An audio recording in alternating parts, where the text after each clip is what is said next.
It's me, the one, the only Palm Friends, welcoming you to Starfleet Universe on Call. And tonight, we've got just Barry and me. It's going to be a quiet evening with just us two, but we'll be discussing the Euthiki, I think I got that pronunciation right, which was a lesser Melogelantic cloud empire at one point in the life of the universe.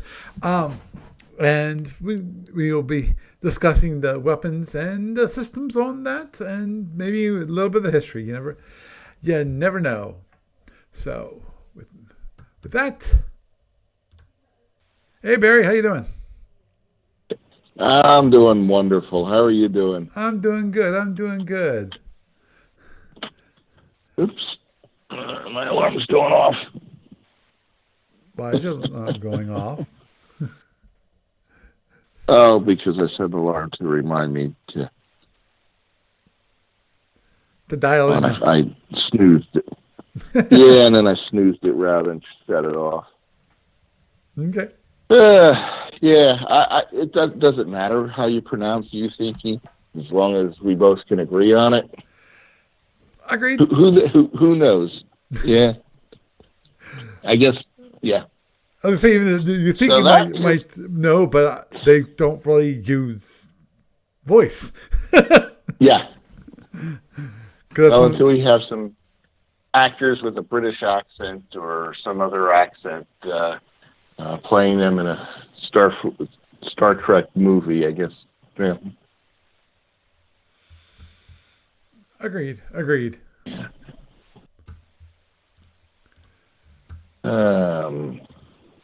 Well, I'm looking at the reference ship. Yeah, are you looking at the one from Ken? Yeah. And it's an interesting ship. It doesn't really have much damage output per se. Though I must admit the weapons are interesting.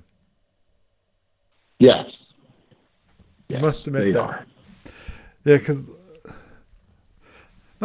actually, I have to check to see if there's been an addendum to the rules, because of I looked up the boson drill. I was reading through the rules for that, and the one thing that I found interesting is it never mentions how much damage, at least from what I read. I don't remember seeing anywhere it actually mentions the drill bit. Oh, it does. Well, it doesn't. I don't see it mention how much damage it does. Yeah, it's shown in the table. 2 points of damage. Oh, that's what that thing is. Yes. That's the bit. Okay. Yeah. Okay. So it doesn't. Okay, it doesn't. It says the drill bit has 2 damage on the drill and the bit element. The drill element has a damage amount that attenuates with range, and the bit element, which being anti-armor, does not. The drill element, like the shield cracker, never does internal. But like the shield cracker, the drill element bypasses the VRF. Mm-hmm. Unlike shield cracker, the weapon does not interfere with application of general reinforcement. Right. And actually, I went back through and looked at the VRF, and there's a couple of different weapon systems that it does not apply to. Like what? Hang on. Let me go back into that section of the rule. Well, shield crackers, that surprised me. And obviously, boson drills. But, let's see.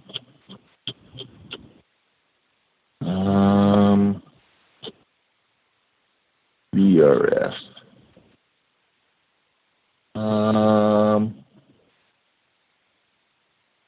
Let's see.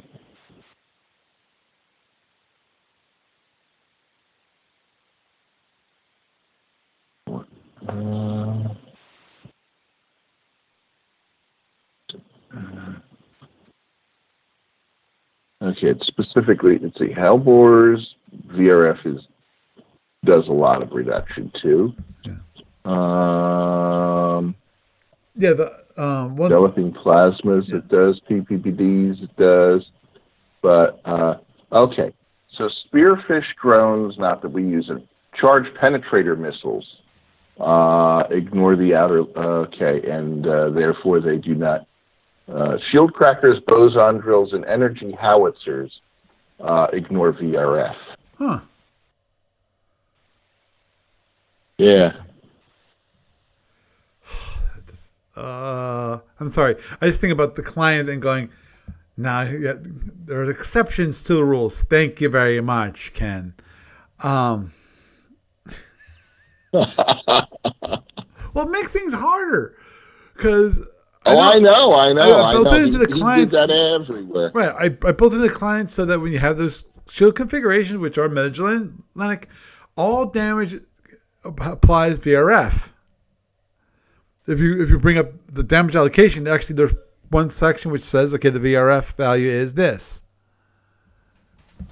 Yeah. It's been a while since I actually saw that, but I remember that being there. Because I remember actually working on the VRF and implementing that before the actual product was even put out there. The idea was Ken could play test some of his ships on the client before it was released. Yeah, well, the Usiki has other issues like that positron lancet. Oh yeah, especially if it's in lance mode. Right. Well, if it is in lance mode. Yeah. Oh, if it's in lance mode, that's a dangerous little weapon. It is. And again, it's one of those ones like, thank you, Ken, for a quirk in things. In this case, obviously, the damage allocation is done quite a bit different if you are put that in lance mode. Yeah. So this is a ship. It's got 8 lasers, 4 twin lasers and 4 medium lasers. Mm-hmm. And the twin lasers each twin laser, of course, can fire as a pair of light lasers. So it's kind of like a half Gatling. Right. But it's half as efficient as a Gatling. But still, you have 4 of them. And its laser arcs are really, really nice. Oh, agreed. And then it's got turn mode B. But the boson drills, normally I'd say that's nothing to write home about.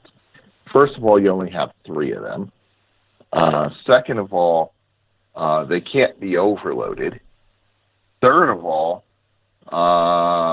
range 1 to 2, they max out normally doing 8 points of damage, which is meh.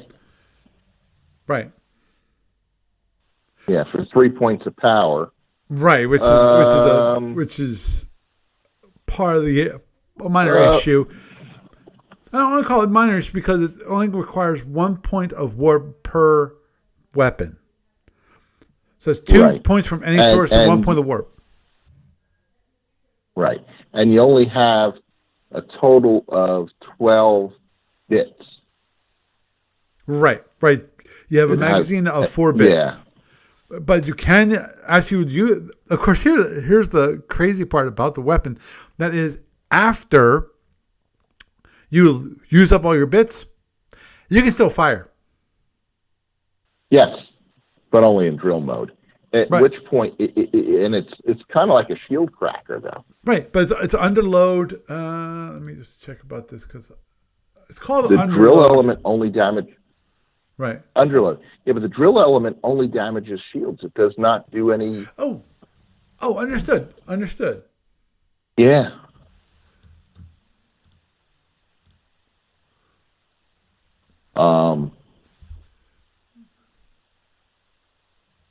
Right. So it's I'm just looking at underloads. Okay. So it costs 2 points of power. Then, so it is like a shield right. cracker. I actually have a better shield cracker. Yes. It's a better shield cracker. Yes. But and then for a point of warp, and it can be, well, unlike a shield cracker, it doesn't cost anything to hold. It runs off capacitor, right? Right. Yeah. The shield cracker is 0 hold, and this costs 1 point, I think. 1 point. But then if you hold it, you lose the bit. I mean, it doesn't burn the ammo, but you need reserve warp power to. If you hold it, you need reserve warp power to fire on the following turn. Yeah, which is kind of weird. Yeah. Oh, agreed. So you can put 3 points of power into the weapon for the first turn, and if you don't fire it, then you can use 1 point of power to hold the drill portion, but then you have to use the reserve warp to actually fire the bit with the bit. Yeah. Yeah. Which is weird, to say the very least. One thing actually I found, I was reading a little bit of the background. In my mind, it was interesting. In that, obviously they were doing eugenics for for at least 1,000 years and trying to make themselves smarter and so forth, until they finally were able to create ships so they could leave their planet, but they're basically squids, creatures that communicate using radio frequencies and lights to talk back and forth, which makes things interesting. Yeah. But right. One of those interesting things that I was reading about the background is that the Andromedans basically, when they ran into the Uthiki, they basically just wanted to wipe them out. They went to the home world and just kept on bombarding it until they were all gone. Right. And then later on, they after the Andromedans were defeated in LMC, they found a couple of colonies of Uthiki who had lost their ability, lost the technology, really. And they went, we don't want it back. Mm-hmm. After what happened in the home world, we're going to stay right here. We're going to be nice and safe, and people are going to leave us alone. So. Now, the boson drill, here's the part, ME 7.353, unshielded. Ignore the drill element and apply the bit element normally. This applies to Andromedan PA panels. So, does that mean that boson drills completely, just the bit element is the only part that does damage? And it does only internal damage on an Andromedan and ignores the PA panels? I'm looking at this for a moment. That makes no sense.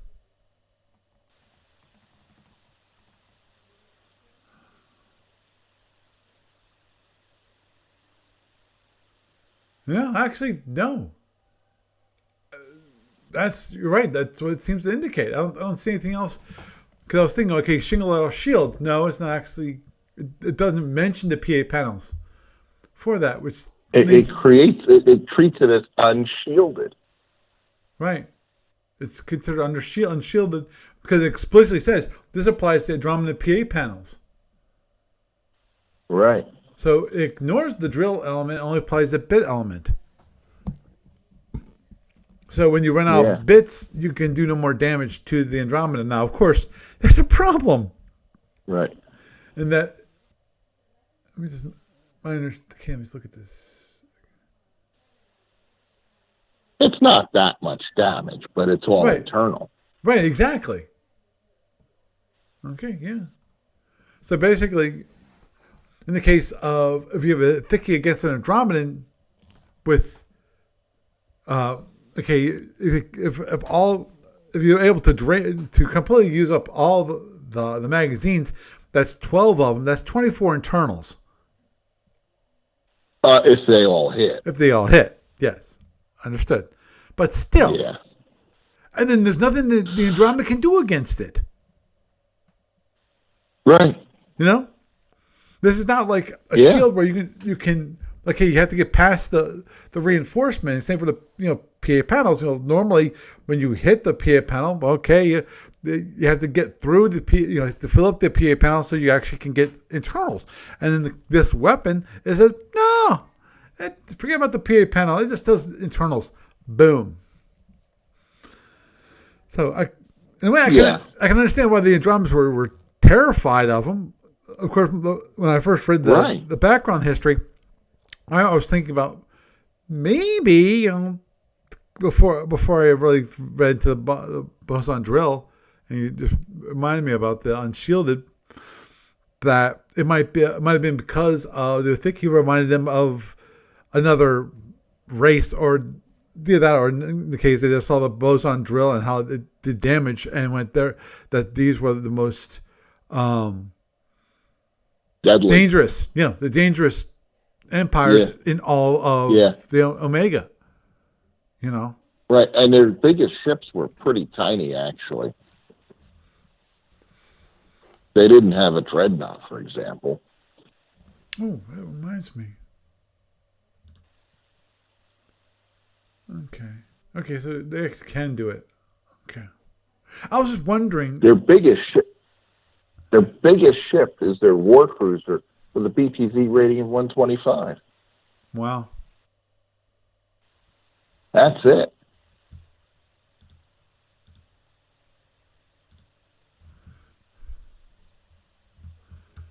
Wow. But actually, given the way they were described in the background history, I was just wondering if the ships couldn't hit. Because they described the weapons that the weapons really don't have much of a shock factor because of the Uthiki themselves. Because of what? The Uthiki themselves. Yeah, because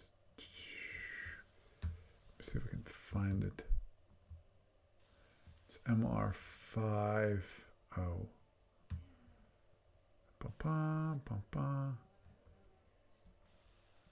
Oh. No, this must be MR3s then. No, that's the Anine. That's a butterfly. Still, it's going to do internal damage to any ship, so that's kind of interesting. Now, the positron Lancet is an interesting weapon. It's like a fusion beam. Mm-hmm. It's got a capacitor. Oh yeah, but it's a fairly efficient capacitor in terms of all the capacitors that lose energy. This one only loses what? One every. Hang on a second. The positron Lancet. Let's see. Holding cost is 1/4 of the total power in the capacitor. Right. Now the weird part about this one, about the Lancet, is this, and rule M6.24. Cooling. For each turn of firing, the weapon requires 1 turn of cooling. And this is the weird part to me, cannot be armed or fired during the game turn subsequent to the turn which it is fired. But it's about talking about status. Don't worry about that. Power can be added to the capacitor on the cooling turn. although the weapon cannot be fired. It's like, wait a minute, what's the difference between arming and adding power to the capacitor?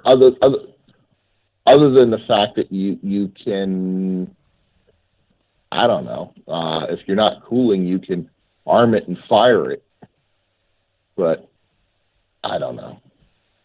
Yeah. I guess Ken has some strange terminology. Right. If you look at some of his other games, he refers to charging a weapon as cooldown, which never made any sense to me. Right. Well, I'm spending power to cool down the weapon. No, that's really charging it. No, he calls it cooldown. It's like, okay. Well, yeah. Yeah, but at the same time, when it comes to outside of this, what was it?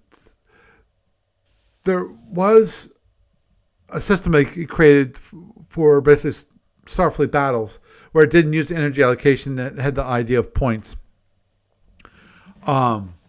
Yeah, but it wasn't energy. It was interesting. But I can understand the concept of cooling being cooling, and that you only can fire it so often, but you can. But he says you need to spend power to cool, and then it's right. Well, yeah, come on. I know it's a weird on. concept. Barry, some of the things that he's done with what's the one system? Squadron Strike. Thank you, Squadron Strike. Where it's trying to be Newtonian in the physics, and part of that also is the heat, and to when you fire your weapon, you need to shunt it off the heat from the firing of the weapon, to the heat sinks. Oh, I know. Yeah, I know. And that might require power to get very much into thermodynamics about that. Oh yeah. Which you got to admit, it's an interesting idea. The only thing that really, for me, was I know it's a genius kind of neat kind of thing if you understand it, which is the 3D plotting of how the movement system worked. That was the tough part about Squadron Strike for me. Absolutely, and not only the 3D maneuvering, but I found shooting weapons arcs and what was in arc and what wasn't, and what shields were getting hit. That was actually the toughest part. Yeah, agreed. Yeah. So here's a bizarre thing that I don't know if you saw about the Positron Lancet. Look at its firing arc. Okay. I'm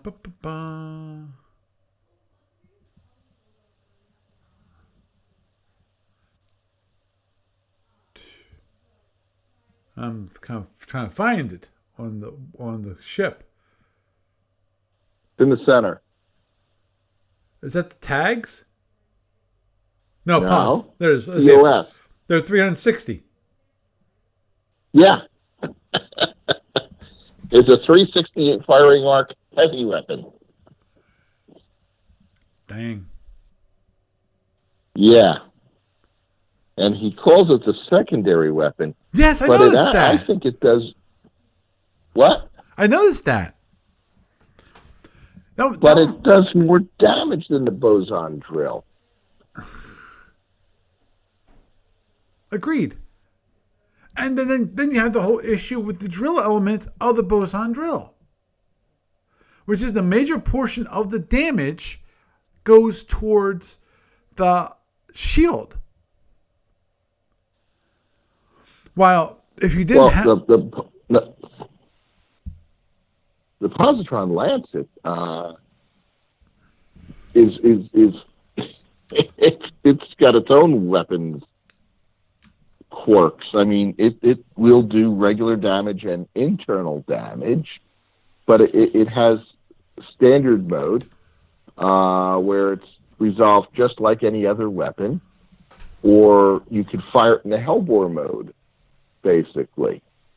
or Lancet mode, they call it, which is basically Lance mode. Yeah. Yeah, Lancet mode. Lance. Yeah. By the way, yeah. And with Lance mode, basically you take the damage and then you divide it by 2. Right. Round down. Right, round down. And that. Yeah. And those are internals, and then things get really crazy because if it hits a shield,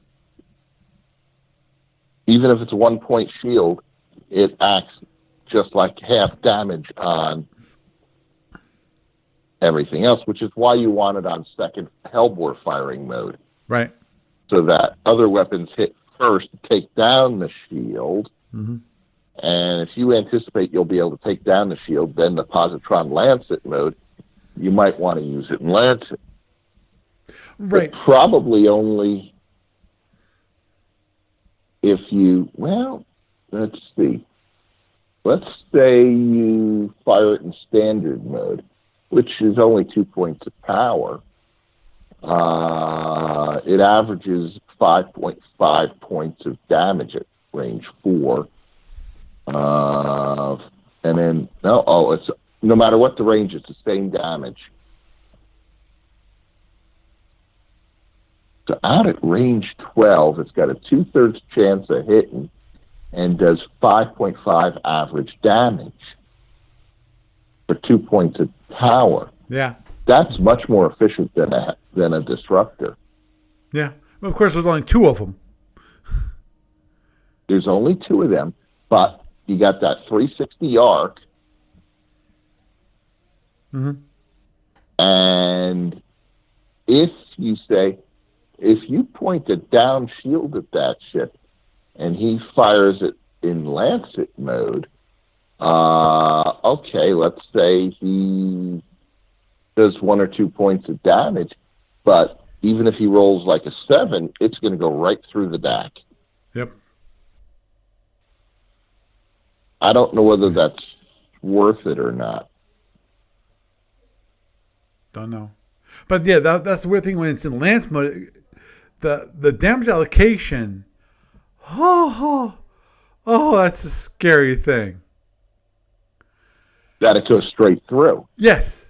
Basically, each box is considered a one-time system box. Only. Yeah. And it's like, whoa, man, you can get deep. You can get so freaking deep in a DAC. Holy cow. Yeah, you can. Stuff that you thought was protected is not protected. Right. Now, it only does half damage doing that. Right. And here's the thing. If it hits a shield, even if it's a 1-box shield in that Lancet mode, it does damage. It does only half damage, but it does it in the regular way. Right. And I think you could have your general reinforcement on reserve power come up for that. Let's see. Which Lancet hits first is determined by the order of the weapons which were fired. Note that general reinforcement applied via reserve power during the first or second Hellbore step can be used against Lancet damage. The reinforcement is applied against the largest damage amount striking during the damage step. So let's say you fire 2 Lancets. Let's say one of them hits. Right. And it's in Lancet mode, but it's against a down shield. I need just 2 points of reserve power to generate 1 point of general reinforcement, and then it does damage, but it's only doing half damage, and it uses the regular DAC. So that's one way. You might want to keep some reserve general reinforcement. Oh, understood. But of course, here's the gotcha for that, and that is that you, in that case, what you want to do is fire it in Lance, mode, in the second Hellbore slot. Yes. So that right. But he can use the general reinforcement at the second. hellbore mode. Oh, understood. But the thing is, if I'm assuming you're firing this with additional weapons. Right. So let's Meaning say that you drop the... Right. The first weapons, drop the shield, possibly getting internals, possibly force. The question at that point is, any power that they're going to be using for reinforcement is probably going to be specific. And the question is, will they have any reserve power left over to even do general reinforcement? And because if you have general reinforcement previously allocated, it gets hits first in the normal fire decision. Correct. So that gives you a greater chance of when you do a second fire lance in the lancet and the lance mode and the second hellbore firing. Now, I'm assuming that you will only do that if there's a chance of actually doing internals. Right. If you don't think... Yeah, if you know that... Yeah, if you don't think you're going to get through, fire it in standard mode. Right. Because otherwise it's a waste. It does less damage. Right. Exactly. And so there's no reason to. Now, as the overload mode, it potentially can do, at range 8, it can do up to 12 points of damage. Yeah. But a minimum of 7. Right. Which tends to exceed what a disruptor will do. Yes, it will. Yeah, positron lance. It's a nasty, nasty weapon. Agreed. And it's got a capacitor. Mm-hmm. Which is always a good thing. I like weapons with capacitors. Because it gives you that flexibility that other weapon substances don't. Right. And then the banks, this ship has 4 bank boxes. Yep. That's a lot. Oh, understood. What are EMRs? So she's got EMR, emergency bridge. Oh, okay. I'm used to it being abbreviated EMER. Right. But tags, now that's a system we haven't talked about yet. Mm-hmm. So that one, you put 1 point of power into it. It can't be held. And target existing you fire it at a target, and then 4 impulses later it turns on. And then for 8 impulses, that target, you have a -1 on all your laser rolls. Wow. Or -2 rather. -2. -2 on all your laser rolls.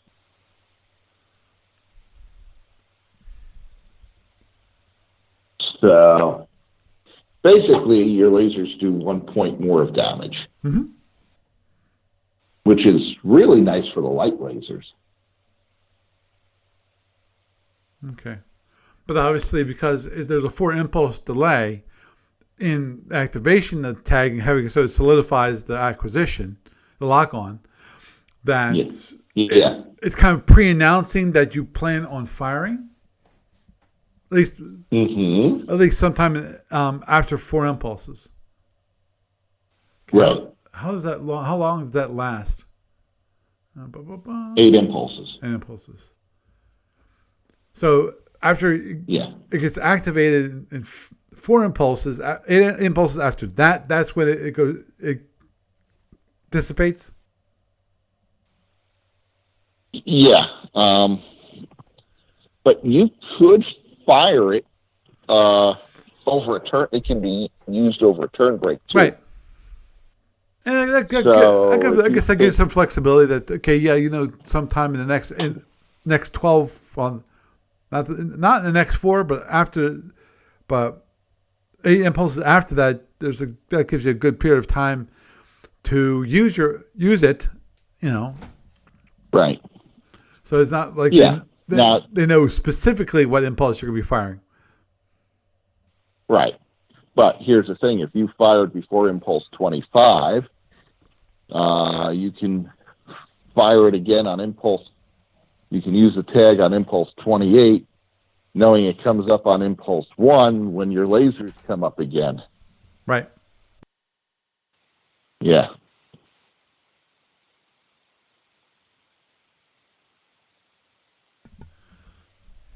So I don't know whether or not that ship, it's quirky. Mm-hmm. As I said, its damage potential, I think, is a little bit on the light side, although it's got a lot of lasers. So I don't know. I don't know whether its damage potential is heavier or lighter. I mean, the boson drills are like, well, nothing to, but then the bits kind of, yeah. And then the positron lance does a lot of damage, and the 360 can't hurt. Yep. But it's every other turn. Right. And then you have the 4 medium lasers. Four medium lasers. And the 4 twin lasers. And the twin lasers are, that's a lot of laser power. Mm-hmm. Exactly. And those lasers are a little bit enhanced with the tag, too. Right. So I have no idea how that ship will, and it's got a lot of, let's see, it takes 8 points of power to fire every laser on board, but she's got 16 points of capacitor. I don't know what he was thinking. That's nice. So you can fire every laser on the ship twice without reloading. Mm-hmm. That's interesting. Yeah, but at the same time, you need to have more banks than the total amount of ability to fire. That's Mm-hmm. You have to, because of the problem with banks, as we pointed out before, is that they get hit on phasers. They're considered the best phaser. So every third phaser hit, you're hitting a bank, and there goes four per volley. Every third one per volley, and that's even worse. Now, obviously, getting 3 phasers in a single volley is pretty hard to do. No, that means you've got a pretty good volley when it comes to internals for that actually to take place. But remember that the first volley that gets through to the shields, you're probably going to have fired at least 4 lasers before you take that kind of internal damage. Oh, understood. Oh, I understand totally. Which means that you have an empty bank box, and given the fact that that ship has so much banks, that's something where it's like, yeah, I'll take a bank box as one of my first laser just to protect the lasers, because I've got an empty bank, I've got, and if I even go down to 2 bank boxes can fire every laser on the ship. Mm-hmm. Understood. So if I take my first laser hit as a bank box, which is the easiest laser to repair, why not do that? Because it protects the laser, and that's a bank box I'm probably not going to need again. Understood. It's already empty. Mm-hmm. And I still have padding if I can take another bank box and still not lose any capability. Yeah, that's when it gets a little tight. Right, but the other thing is that they're easy to repair. Mm-hmm. So, I don't know. That could be an interesting ship. It would certainly be one. I had ignored it. I never did a SSD for it on Starfleet Battles Online, but it would be an interesting ship one definition, to play. Yeah. Yeah. Maybe we can try it out at a paper and pencil at Gamers of Summer or something like that. Yeah, I'd love to. I think it'd be really neat. Yeah. Because I don't think either of us have actually played that much of LMC Empires. I have online. I've played the Magadim and the Inine, and I've never played the Badavai either. Mm-hmm. But I have played Inine and Magadim, and Inine is kind of weird. The neutron beams just are, nah. They look scary, but then you realize how much power they take, and it's like, no. Right. And you're really only firing 2 per turn. Now, the rear-firing plasmas are nice on that one, but... Yeah, but the plasma E's, right? Yeah, the plasma E's. Which are cheap to reload. And right. And it's 2 turns. 2-turn arming weapon. Yes. Right. I think it's 2 and 3 is the energy cost. I thought it was 2 and 2.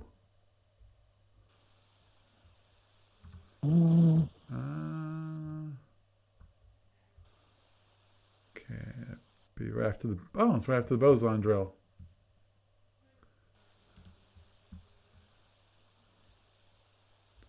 There it is. Energy. 2 turns. It requires 2 points of energy from any source for the first turn, arming 3 points. Yeah, you're right. 3 points of power from any source that I did on the that second from turn. memory. Yep. That's scary. That is scary. I can't remember what I had for dinner last night, but I can remember the arming cost of a plasma E, which I really... Yeah. Well, the question is, how much did it matter what you ate last night, you know? Right. Whereas plasma E arming cost is very important to remember. When you're playing the game, yes, it is. Yeah. You know, especially if you're playing on, real life and without the aid of a computer. Yeah. So in the last 10 days, prior to 10 days ago, I've never flown on Delta Airlines in my life. Mm-hmm. And then I flew from, on last week, Thursday, I flew from Atlanta to Pittsburgh on Delta. And then Monday, I flew from York to Columbus, Ohio on Delta. And then tomorrow I'm flying from Columbus, Ohio to Memphis on Delta. And then Tuesday I'm flying back from Memphis back to Columbus on Delta. Yeah. Always on the go, Barry, always on the go. I've been flying a bit lately. Yeah, you can say that again. But prior to that trip down to Atlanta, I had not flown yet this year. So it's like... Understood. But it's... oh, boy. Yeah.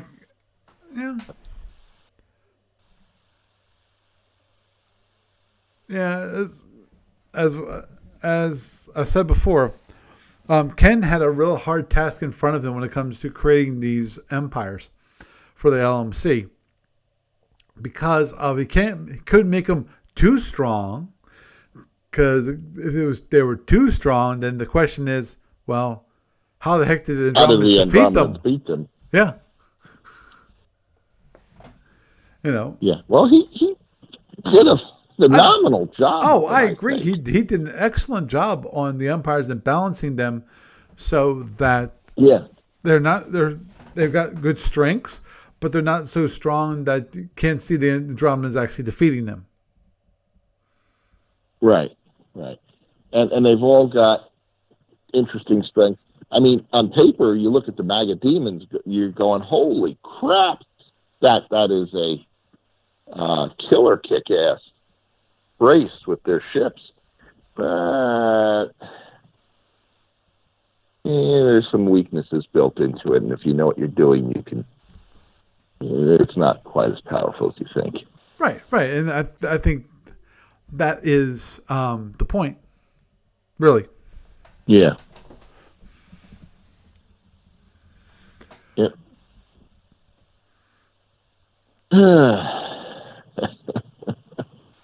Oh yeah, I was just thinking about the Celtorium and the balancing that was discussed on the discussion board about, because I don't think that was I don't remember if I brought it up last week, but I know you and Barry, you and I had discussed it a little bit on the phone, but not on the podcast, which is well, one thing that was pointed out when I actually got the things got posted onto the discussion board about the game was that it felt like, well, the Satorian, was a little weak, but one thing I pointed out was that I know Mr. Petrick wasn't about to get slapped again, because he already made one mistake way back in the past where he put a change in for the Celtorian without actually properly play testing, because all of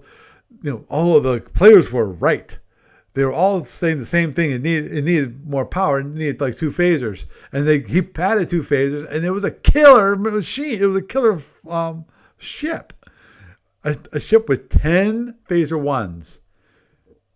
What's wrong with this picture? Right. and one thing that was pointed out by Peter Bakia, he was basically mentioning he thought that it's one of those ships that was never designed for single ship combat. It was mainly designed for fleet combat.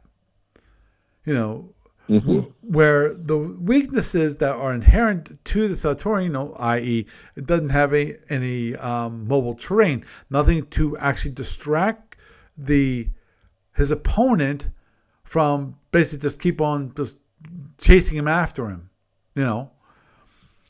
Actually, that's the funny part. That was the funny part. Actually, I was thinking about that a little bit, and I had a crazy, crazy idea. I'm not sure if this would work or not, but I think I'd be willing to try it. Which is, I think there might be a way of adding a little bit of ability for the Satorian, so he doesn't have to worry about being chased. Now, it's not mobile terrain, but it's better than nothing. Which is give the Satorian 2 T-bombs. Oh, yeah. That is terrain. Because of, you can have it so drop it out the shuttle bay, and it will force the opponent to turn, or at least to move all, instead of chasing you, it has to give you a little extra movement away from that. And if you now, would these be visible T-bombs, or would they be? Yeah. Okay, so you see them. Yeah, you'd see them. Now, obviously, the T-bombs would have both the pseudo T-bombs and the regular T-bombs with it. And in my mind, you don't you still don't limit it to not be able to transport.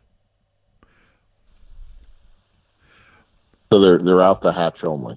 Well, you can limit it so they don't transport. At the moment, I don't see any reason why you should. You'd need to. I think you need the ability to transport out for the case of you want to actually build up some mobile terrain, i.e., like two T-bombs, maybe one fake, one real. Yeah. And have it so that there's basically, you're building up a little wall. It doesn't have, they don't have to be, right one next to the other. You can have it 2 hexes between 2 of them, so that okay, you have a choice. You can go around one way, you can go a long way around the other way. You can try to go between the 2 and then take the damage on your shields. Take 10 points off one of your shields. Right. And your choice. Yeah. Yeah. So that's why I think maybe the idea of using a T-bomb might not be such a bad idea to make it so that the Centaurian has some mobile terrain. Maybe it might help balance it out a little bit. Yeah.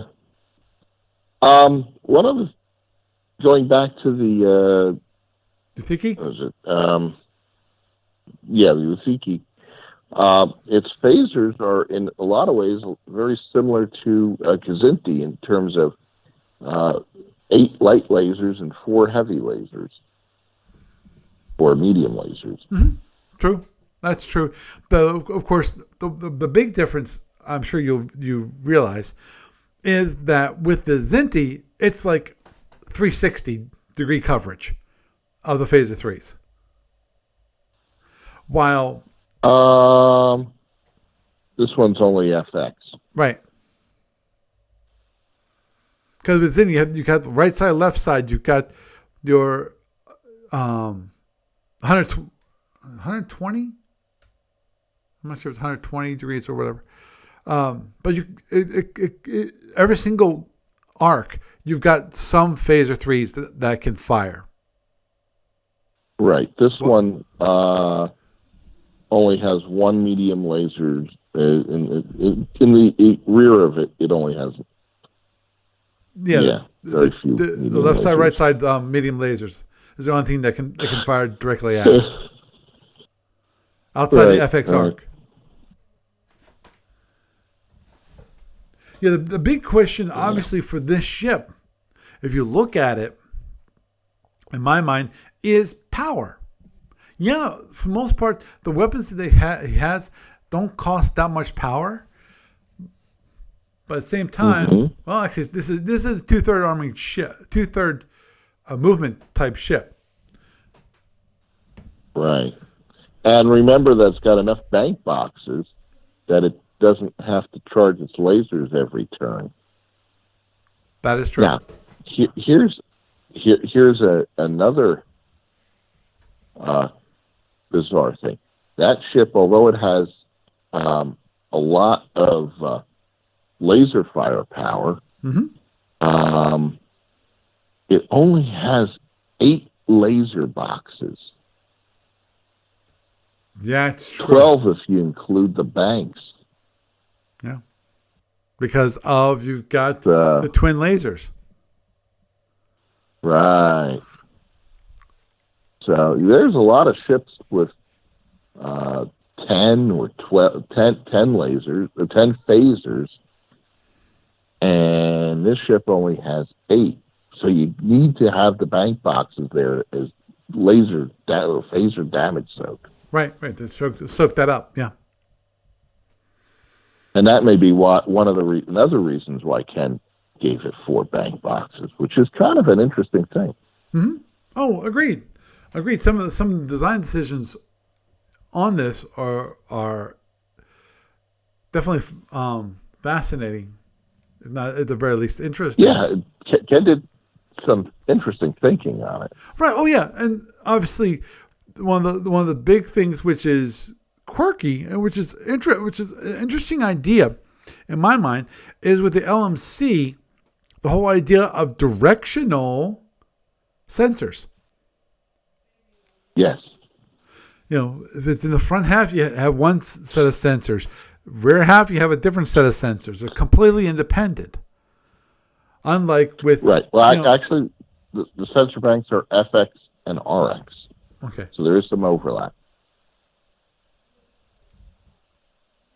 Yeah, true. That's true. You got a point there.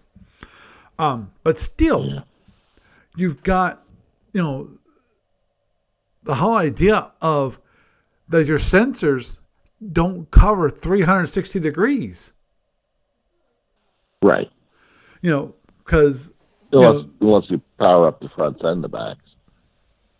Right. Well, that's another thing that you can, if you want to, you actually can save energy, as you pointed out in the past, that you don't have to charge all, you don't have to charge both the front and the rear sensors. And especially for this ship, especially for this ship, that how often will you actually charge the rear sensors? How often? Not that often, because most of your weapons will fire in fact, in the FA arc, you can fire every weapon in the ship except for one medium laser. Right. But in the FX arc, you lose the boson drills. Right. But it's not very often that you actually you'll be firing when something's in the rear arc. Correct.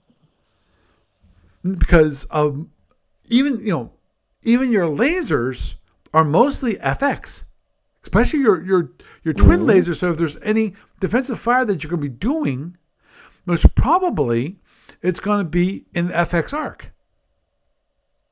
Yeah.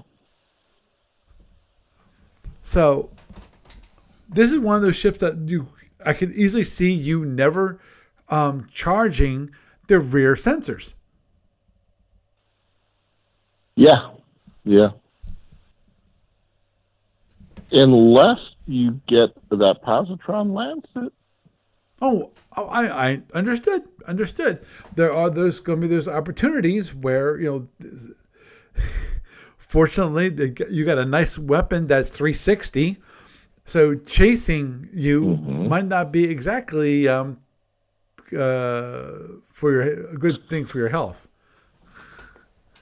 Right. Well, what you want to do is take that first volley on a shield other than your number one. Right. Because otherwise, your chasing days are over.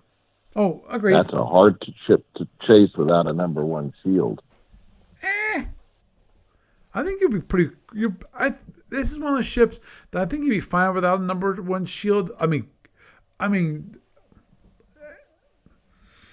like any other ship that would have, be lost of their number one shield. Obviously, it's difficult, but it can fight out its number 2 and number 6 shields just as well. Yes. There's only one minor difference, and that is, and of course, even that's hard, which is you can't get one of the medium lasers in arc, and that's only available if you centerline someone anyway. So right, you're not really losing much. Yeah. So that's why I think Loyalty Shield number 1, it's no worse off than any other ship. There are some ships that if you lose your shield number 1, it's over. It's over. Not really over, but it makes it really, really difficult to fight because so many things are in the FA arc. Right. Oh man, I'm falling asleep here. Okay. Well, what time is it? It's past 10:30. Yeah. Okay. Well, I have an early morning wake up. Understood, Barry. You have a good night. All right. Okay. Bye. You too. Bye.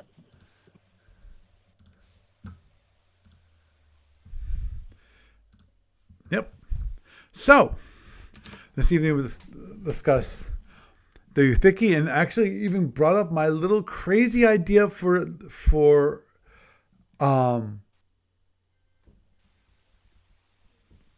balancing the Satorian, which I would actually like to research that idea.